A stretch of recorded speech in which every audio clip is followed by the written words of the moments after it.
Have you ever said no to someone and then spent the next 20 minutes writing a fucking dissertation explaining why? You can't make it, you're tired, you already have plans, you don't have the capacity, whatever the fuck it might be. But apparently, just no wasn't enough because now you need them to understand why you said no. And more importantly, you need them to be okay with that answer.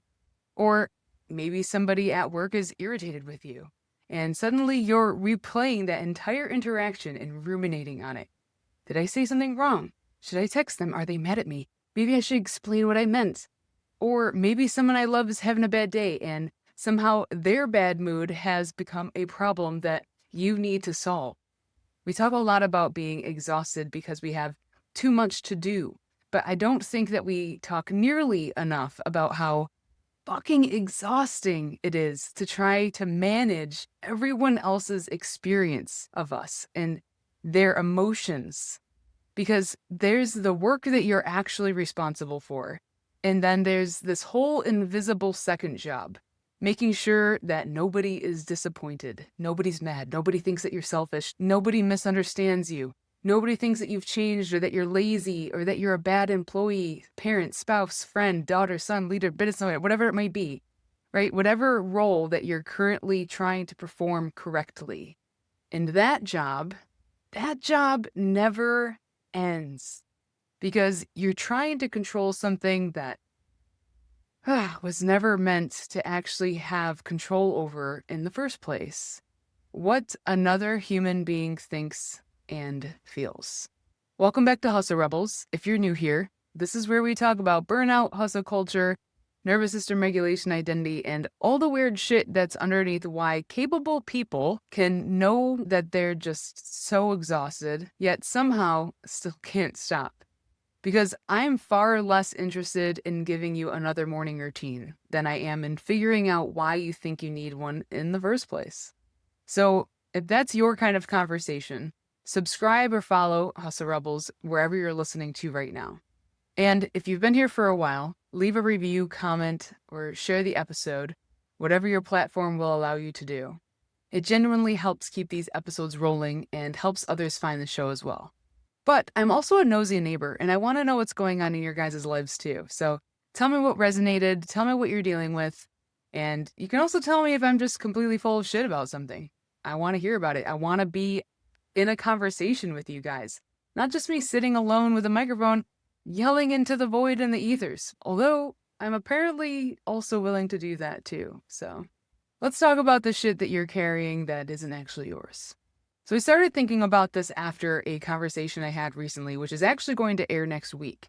And it made me realize that there's a lot of energy required to actually do something.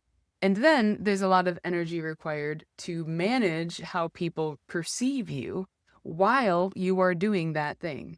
Those are not the same workload. And I immediately thought about the fire department. When I got hired, I was one of the only women on that department, and then the first and only woman on the second department. And there was just this joke when I first got hired that once one of the guys got hired, they could kind of just let themselves go. You know, you made it, you're in. I mean, have you seen American male firefighters? They're not exactly making the covers of Australian firefighter magazines, but I digress.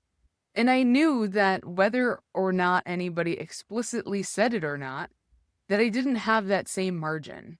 If I suddenly couldn't lift as much, if I gained a bunch of weight, if I couldn't keep up, if I showed weakness in any way, that confirmed whatever stereotype that somebody already had about women doing that job. So that was different. There's this physical energy required to be a firefighter, and then there's this mental and emotional energy required to constantly make sure that everyone knows you deserve and can prove yourself to be a firefighter. That's what I like to call performance vigilance. And you absolutely do not have to be a woman in the fire service to know what this feels like. Maybe you're the dependable employee, that your boss depends on you. You're not just doing your job, you're maintaining your identity as the person who just never says no. You always get that done. Or maybe you're the emotionally strong one in your family. You're not just dealing with your own shit, you're making sure nobody sees that you're struggling with it. Or maybe you're the successful one that everyone knows. Now, every business decision, career change, or financial setback carries this weird extra weight because what will people think? Maybe you're the friend that everybody calls. And now saying, I just can't do that tonight. I don't have the capacity for it. Feels like you're violating the terms and conditions of that friendship.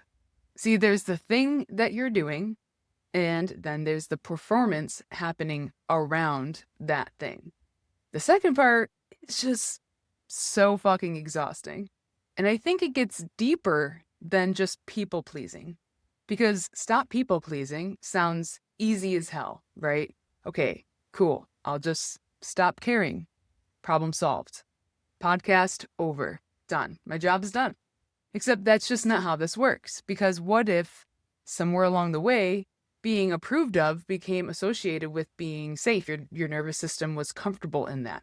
I even wrote about this in my weekly recharge newsletter yesterday about how I had learned that giving my attention to someone means that I care about you. So I'll drop the link below to that, or if you want to read it or listen to it, you can clip the top right in the top corner. But what if being useful got love, or being impressive got you attention? Being easy to deal with meant that you kept conflict away, and dependable meant that you were valuable. Then somebody being disappointed at you doesn't just mean that they're disappointed. Your body goes, oh shit, I gotta fix that. They're irritated, gotta fix that. They're quiet, fuck, what did I do? What did I do wrong? They don't understand your decision, gotta explain it better. They don't like your boundary, I gotta soften, gotta make myself a little smaller. Someone you love is struggling, drop what you're doing, you gotta help immediately. And this can happen so fast that you don't even recognize that it's a decision. You just feel so uncomfortable in that moment. And you've learned that the fastest way to get rid of your discomfort is to get rid of theirs. And that's the trap. Because I don't think the answer is to become someone who doesn't give a shit about anyone else. That's not the answer at all. It's not the goal here. There's a difference between caring about someone's experience and carrying their experience. I can care that you're disappointed. That doesn't mean I need to change my decision so that you're no longer disappointed. I can care that you're angry. That doesn't automatically mean that I have internally done something wrong. I can love you deeply and still not be able to fix what is hurting you. And I can listen to you vent without joining you in being pissed off for the next 6 hours. Misery doesn't always love company, or misery doesn't always need company. I can understand why something I did affected you without deciding that your feelings automatically outweigh my needs. And here's the pretty big one that I want you to hear. I can allow you to misunderstand me. Oof. That one's hard, right? Because how much time have we spent trying to get someone to understand us? No, that's not what I meant. Let me explain. You don't understand why I'm doing this. But if you only knew the whole story, damn, I swear many of us can relate to this. And sometimes clarification matters. Sometimes communication matters. A lot of the times communication does matter. Don't get me wrong. But sometimes you've explained yourself a million different ways, and now you're no longer communicating. You're campaigning. You're trying to win approval for a decision you've already made. And at some point you have to ask yourself, why do I need this person to agree with me before I give myself permission to trust myself? And this is when I don't need anyone isn't actually independence, which is honestly something I've been catching in myself too. Because there are times when I genuinely want support. I want to be vulnerable. I want to say, hey, I'm struggling with this too. I get so tired of having to carry it all and being hyper independent. But I don't necessarily need someone to fix it or want someone to fix it. I don't always want advice. Sometimes I just want to be able to say, this fucking sucks right now. And I want someone else to go, yeah, that does fucking suck. It's like the story of Job. But if I open that door and immediately feel coached, corrected, misunderstood, or told what I should be doing, there's a part of me that just goes, never mind, I'll handle it myself. And I think a lot of very independent people have some version of that. We're proud of being able to handle it ourselves. And sometimes that's genuinely a strength. It truly is. I'm not going to say you have to go give yourself to everyone and be vulnerable all the time and pretend that you're not strong.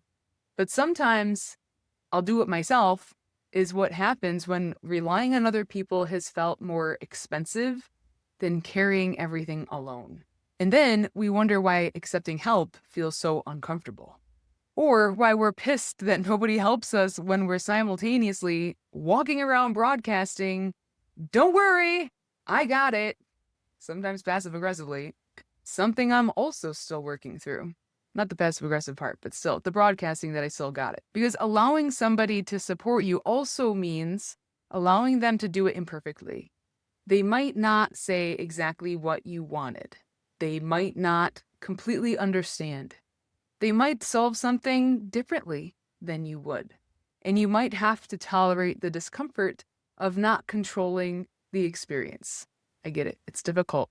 That's a nervous system practice in and of itself. But this is the question that I want you to start asking. And it's something that I want you to start noticing this week. Don't fix it. I know we want to fix things. I just want you to notice because awareness is key. And I don't want this to turn into another self-improvement assignment. But when somebody around you has a reaction, watch and notice what happens inside of you. Some of these things might sound familiar. Do you immediately explain? Apologize? Do you want to fix it? Do you start over-functioning? Maybe you try to change your decision or make yourself smaller. Or maybe you just take control and take responsibility. Or try to get them back into a good mood. Try to manage their emotions. But I want you to ask yourself, do I actually have a problem right now, or am I trying to make sure this person doesn't have a problem with me? Those are two very different things. Maybe you genuinely did fuck up. Cool. Own it. That's a time to have responsibility, repair it, and that's part of being an adult. But maybe they're simply disappointed because you said no. Maybe they're irritated because you stopped doing something that benefited them. Maybe they don't understand the choice that you're making. Maybe you have changed from the version that they once knew you as. And maybe the version of you that they're comfortable with isn't the version of you that you're becoming. Their discomfort doesn't automatically mean your decision is wrong. And that's where the rebellion starts to get a little uncomfortable. Because burning somebody else's rule book sounds fantastic. Until somebody gets mad at you that you're no longer following it. Could be your boss, could be your spouse, could be your parents, whatever it might be. So this whole idea came from a conversation that you're going to hear next week with Roberta Ravella. Roberta is the founder of the Joy Experiment, and I brought her into the toolbox because her work challenges a belief that I think a lot of us have inherited, that success has to be hard in order to count. But our conversation went in some really interesting directions around worth, being understood, carrying people's emotions, and trusting ourselves. And also how many things we can continue doing simply because we've decided, well, that's just how it has to be. And there's definitely a few moments where I got me in my own shit in real time, which is always fun when you're the host, right? So you'll hear that conversation next week. But before then, I want you to sit with this. How much of your exhaustion is coming from your actual responsibilities? And how much is coming from managing everyone else's experience of you and their emotions? Because burnout isn't only the weight of everything that you're carrying. Sometimes it's the weight of everyone you're trying not to disappoint. And maybe it's time to put some of that weight down. Before you go, don't forget to hit subscribe, like, leave a comment, a review, whatever the platform allows you to do. It surely helps keep these episodes rolling. And like I said, I'm a nosy neighbor. I want to know what's going on in your lives and what's actually resonating with you. And as always, the first week of Burn the Blueprint Identity Reset is completely free for you guys. So if some of this has you wondering what other rules, beliefs, identities you're carrying around that might not actually belong to you anymore, check that out in the link below. And if you didn't know, I'm Renee. This is Hustle Rebels, and I will see you guys next week.